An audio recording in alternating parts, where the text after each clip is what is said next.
Hello, my name is Michael Lambert, and today I want to talk a little bit about some of the people who've benefited from Brexit, because I come on here every week and I talk about how bad it is and how bad it's been for so many of us and so on.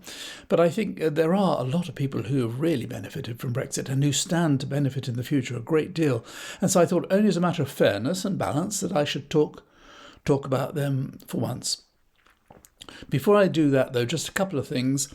I previously told you about my little book, my little Brexit book.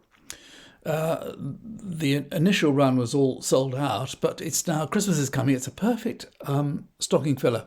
If you believe in Brexit, then it'll perhaps convince you of how stupid you are. And if you were against Brexit, it will remind you of just how mad the whole project was. So if you're interested, it's available from my website, ml44.com, and I'll leave a link down the bottom. The second thing is that I would like, if possible, to do more videos in the new year, perhaps do more than one a week, which is what I'm doing at the moment, but I do need some more subscribers. If you haven't already subscribed, I really would appreciate it if you would do so. And if you know anybody else who you think might be interested, if you wouldn't mind recommending this channel, I would very much appreciate it. And so, with a bit of luck, I'll be able to produce more videos. So to look at all those who've benefited from Brexit, because as I say, there have been those who've benefited enormously. I think above all has been EU businesses.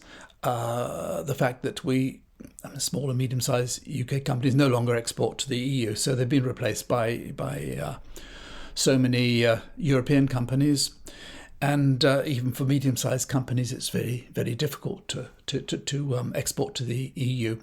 I know from experience visiting many French supermarkets over the years that there used to be so many British goods there. But I understand that they don't sell British goods, or hardly any at all now, unless they've come from huge companies. And a lot of British companies, of course, have gone and set up. If you're a largest company, you can afford to, you go and set up in the EU. And so many British companies have set up in the EU, where, of course, they're employing EU people. They're paying taxes in the EU, providing employment and so on. And they will undoubtedly benefit. Some of them may eventually move their whole operations to the EU. And on a larger scale, I think, nobody in their right minds is going to come and invest in the UK, despite what the government goes on about. Why would you? The advantage of the UK for so many manufacturers, foreign manufacturers, for a long time, was that it was a bridge into the EU, particularly for sort of American and Japanese companies and so on. So they'd set up here, and with the English language and so on, it made it very much easier to get into the EU. Well, now, of course, it's so complicated, so difficult. There's so much bureaucracy between any trade between UK and EU that all these companies are much more likely to go and set up elsewhere. And Ireland, I'm sure, is going to benefit, and probably is already benefiting a great deal from the fact that you have to be bonkers to set up in the UK with a view to supplying the EU. Jim Radcliffe is just an example. Jim Radcliffe, who was, I think, temporarily the richest man in the UK a few years ago, who made a fortune out of chemicals, he decided he was going to make an electric car. He was going to make it in South Wales.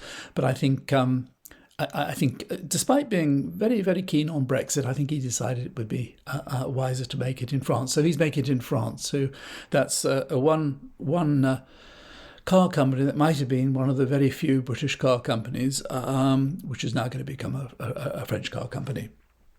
Indeed, it's difficult to see how our car manufacturers can what's left of them can continue here. Even the bigger ones, it seems extremely likely that in due course they will move to the EU. And since everybody's going over to electric vehicles, the electric batteries and so on will all be likely to be made in the EU. I think the future for manufacturing in this country is pretty poor, but it's wonderful for the EU. The EU is benefiting, as I say. It's it's not all negative. It's negative for us, but for other people there are all sorts of positives. Take the city, for example. The city is gradually leaching now towards Europe, and they boast that only 7,400 jobs have gone so far. Well, that's just the start. And what is the sense in companies in the EU dealing in euros, dealing through London. And we saw a couple of weeks ago, wasn't it, that temporarily, I think, Paris overtook London Stock Exchange. The Paris Stock Exchange became bigger than London Stock Exchange. It seems inevitable that, because it's in the interest of the Europeans, it seems inevitable that more and more financial services will drift towards the EU, which is again a great benefit for the EU. There are all sorts of other things, like, for example, ferry companies. It's only a small example, but I mean, they used to. What used to happen is lorries coming from Ireland would drive all across the UK, buying diesel and food and all the rest of it, and then they'd go from Dover to Calais. Well, now ferry companies have all set up these routes direct from Ireland to the EU, and they don't need to come across the UK anymore. And of course, it's much more profitable for the ferry companies because they're much longer trips. So it's just a tiny benefit. Then there's the question of the fruit and vegetable farmers in the UK. We've heard a great deal about the fact they haven't been able to get EU workers to harvest the fruit and vegetables this year. There's been a great deal of waste, which is pretty serious when we're short of food and so on.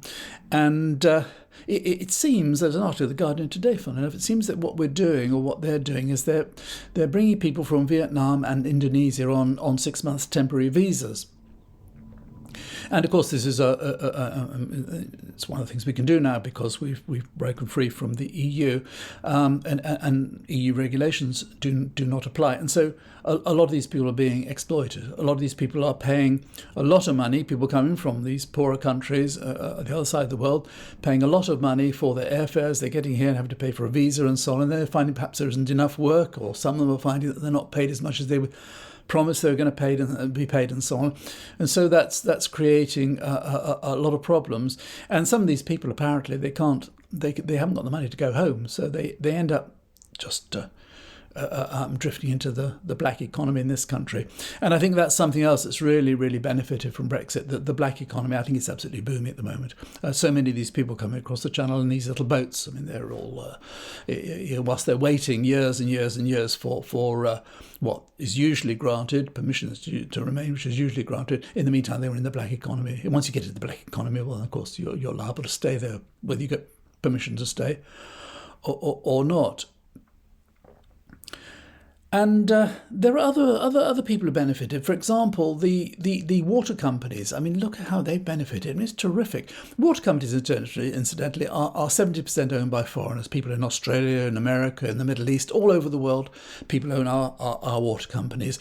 Now, if you're an Australian and you're investing in a British water company, your main priority is not to provide the best possible service to your customers. You've got a monopoly anyway. And so all your interest really is in your dividends. And so what you want is to spend as little money as possible. And of course, thanks to our leaving the EU, water companies, they don't have to process sewage any longer. I mean, they do sometimes. They've got to show they're willing, but just chuck it in the rivers, chuck it in the sea. It's easy because nobody can stop you. We're out of the EU. So they have benefited tremendously. Foreign shareholders of British water companies all benefited. Same goes for electricity, gas and the railways. The majority of those companies are all now owned by foreigners who are really interested in getting the dividends, and they're all getting more and more dividends because they're able to squeeze. We've got the highest rail fares in the whole of Europe and so on, and it's all about them getting their dividends, which is, for them, is excellent. Other people who are benefiting, who are going to benefit, is people anyone to do with liquidations, auctioneers, receivers, and sellers of distressed assets and so on. Because, as we know, things are really pretty desperate at the moment. We're coming up to Christmas. Christmas is going to be a pretty sad affair this year, I think.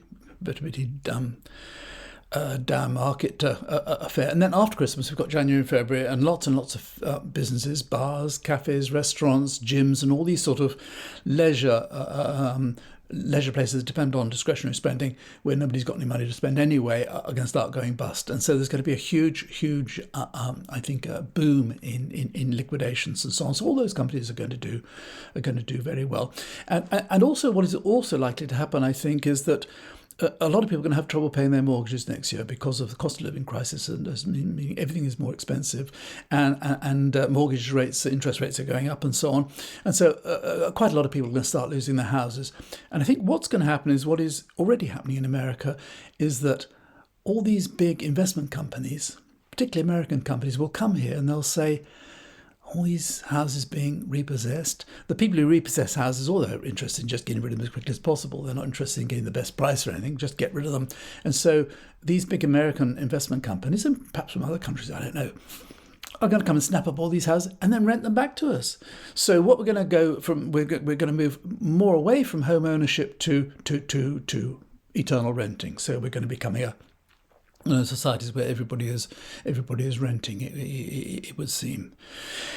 And talking to the Americans, of course, the Americans are gradually buying up the NHS. The NHS is in absolute chaos, and I'm sure they see that as a great opportunity, and that, of course, will be to the cost of all of us. On the subject of the NHS, a lot of EU doctors, I think 4,000 went home last year. 4,000 EU doctors went home to the EU. Great benefit for them because they can now go and work in countries that are not in economic collapse and not in the mess that we're in. They probably go and work in health services in their own countries where they have more money, they're better organised, and they're not collapsing.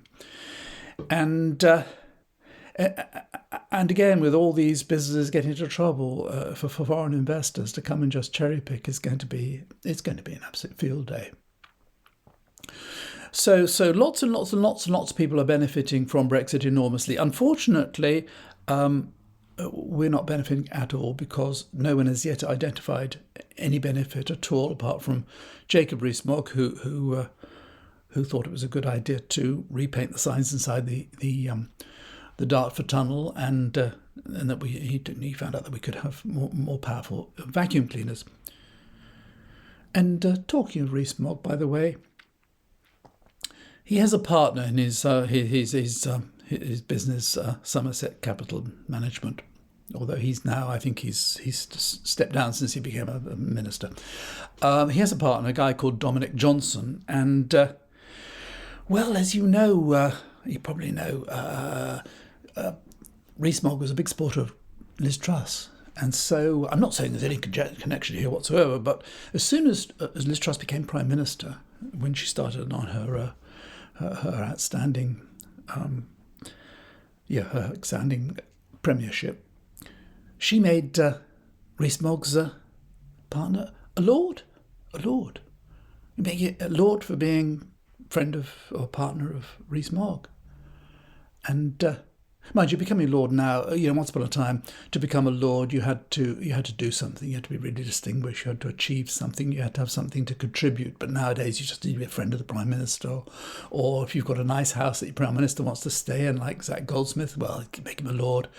Or if, like that lovely lady, Michelle Mone, I mean, she made some knickers and made a load of money out of making knickers, and then she became friends with Cameron, and suddenly, she gets she's nearly a lady. Not only that, her ladyship got a contract, didn't she, for PPE? We all know about it now. She personally made £29 million. That's her share of the profit. I think her husband had a similar share, and.